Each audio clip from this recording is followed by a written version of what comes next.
Everything in my life led me to that moment. Unsportsmanlike, presented by Progressive Insurance. You can save big when you bundle your auto, home, motorcycle, RV, or boat. Visit Progressive.com for more information. Heard the voices there. Rich Eisen, noon until 3 Eastern here on ESPN Radio. Dan Orlovsky, Ryan Clark. Of course, Seattle Seahawks winning the Super Bowl. Dallas Cowboys season kicks off today. And a brawl last night in the NBA. Isaiah Stewart of the Pistons, Beef Stew, going to be suspended for a while for leaving the bench and going after Miles Bridges. Jalen Duren involved. A wild brawl last night in the NFL. By the way, quick aside, Orlovsky, who we love, who joins us every Thursday and has phenomenal takes on everything. And you also heard the highlight Seattle Sports 710 there, the Seahawks Radio Network. Greatest redemption story for a quarterback in history. That's an interesting one. I would say Kurt Warner, but I guess it's different kind of redemption from packing groceries to 5 teams. It's a little different. I don't know. I guess it's more how you define redemption, right? Well, here's the thing.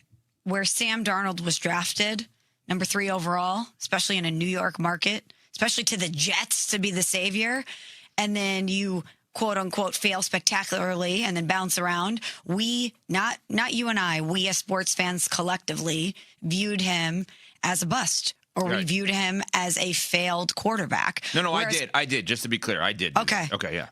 And Kurt Warner almost came out of nowhere and snuck up on everybody. And there were no expectations on his shoulders. It was Trent Green went down. This team we thought had so much talent to compete, but without the starting quarterback, we're going to write him off. Kurt Warner steps in, obviously is unbelievable. The Rams win the Super Bowl. That was more, I remember Kurt Warner was on the cover of Sports Illustrated and the caption said, "Who is this guy?"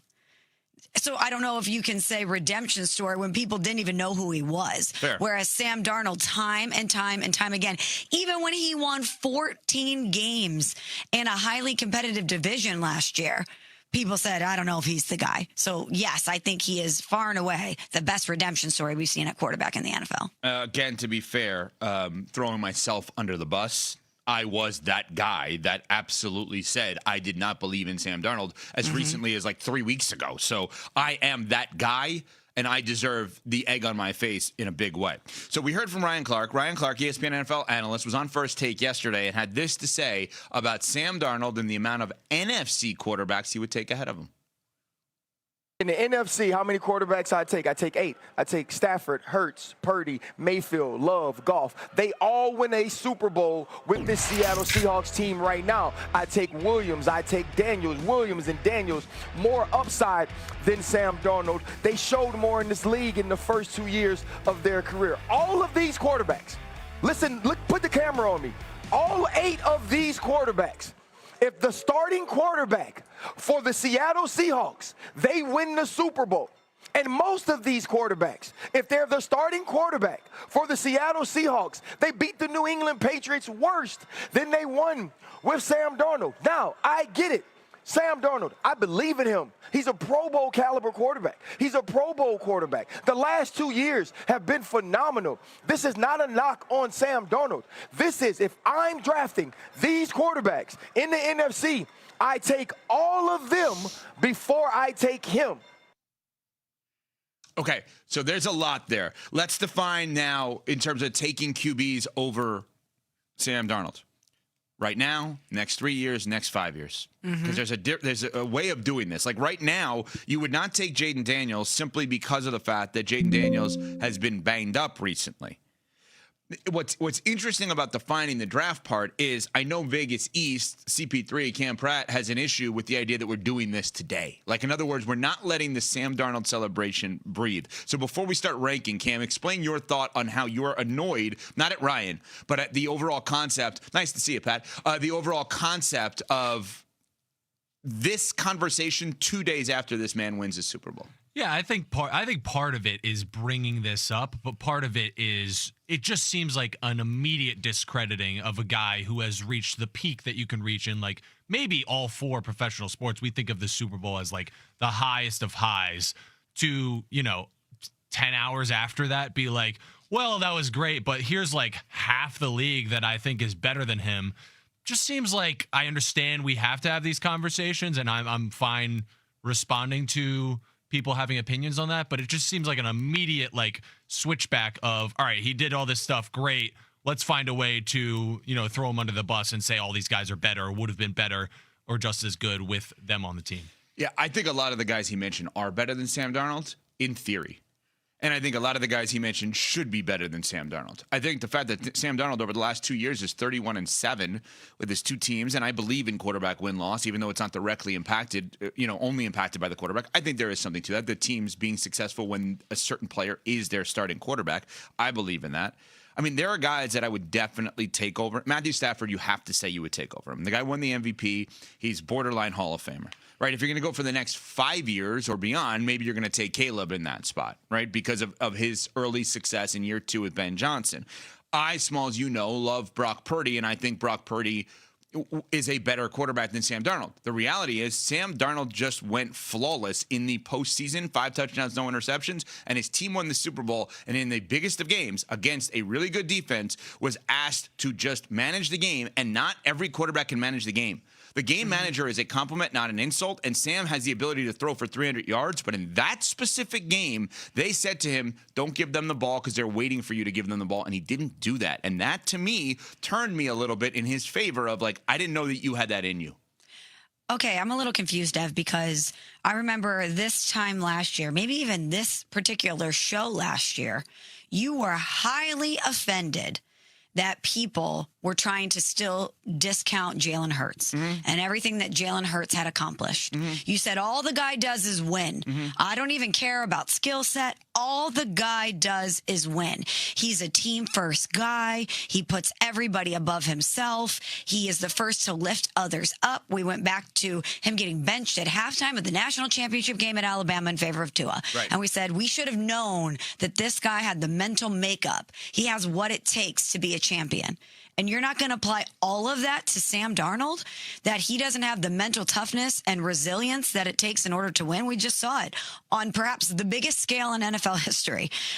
You talk about Jalen Hurts, all he does is win. You mentioned Sam Darnold, 31-7 over the past 2 seasons. Most win for any quarterback during that span. That's more than Josh Allen, MVP of last year. That's more than your boy Jalen Hurts, who won a Super Bowl last year. So why are we not applying the exact same thought process that we did about people discounting Jalen Hurts last year as we are to Sam Darnold right now? That's easy because we've seen Sam Darnold lose a lot.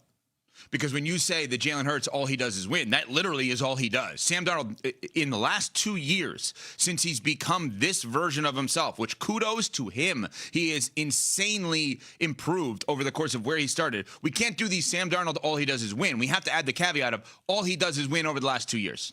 All he does is win when he's with a functional franchise and a good head coach that puts him in an advantageous position to win those games. Let's not pretend like Jalen Hurts is not in any way impacted by being with the Philadelphia Eagles. What would his career have looked like had he been drafted by the Jets? What would his career have looked like if his next stop was the Carolina Panthers, who were very dysfunctional at that time? That's what I'm trying to get at here. We're talking about Sam Darnold being a catalyst in a lot of ways for the Seattle Seahawks to go on and win a Super Bowl.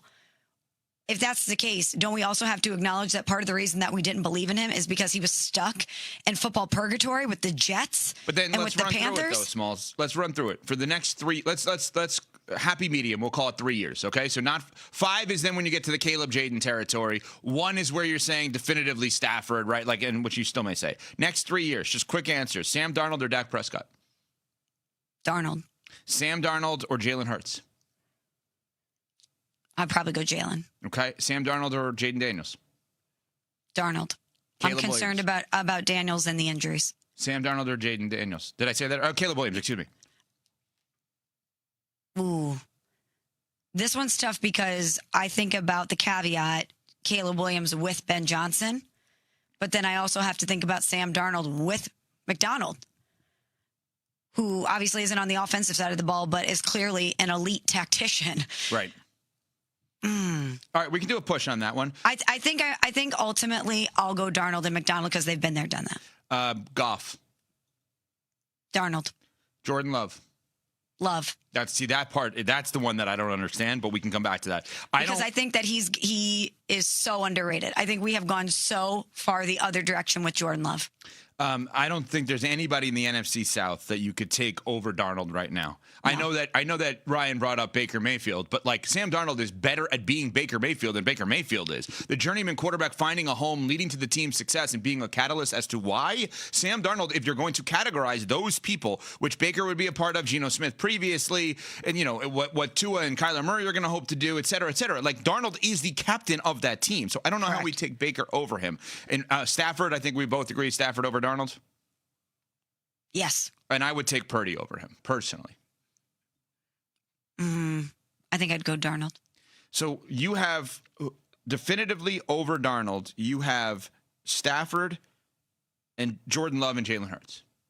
So you have him as out of that group. At the NFC. So you have him as the fourth best quarterback in the NFC. But even that in itself could come off to Cam's point as insulting 2 days after. But this is the whole point with all of this. We have never seen a quarterback in the history of the NFL have the career arc that this man has had. And thus, when we rank him against his peers, it is so abnormal, based on what we know about him, Smalls, to crown him so high up. Okay, but what is your reasoning for picking some of these other quarterbacks over him? We know that he can win in the regular season. We know that he can be his best self on the biggest stage, as you mentioned, not only a Super Bowl champion, but flawless in the postseason. Yep. We know he's mentally tough. We know he's an amazing leader. What is everyone on the team saying in the wake of this? How mad they were that they had to listen to people like us doubt Sam Darnold. You have Cooper Kupp wearing an I Heart Sam Darnold t-shirt. His guys, his coaches, they love this.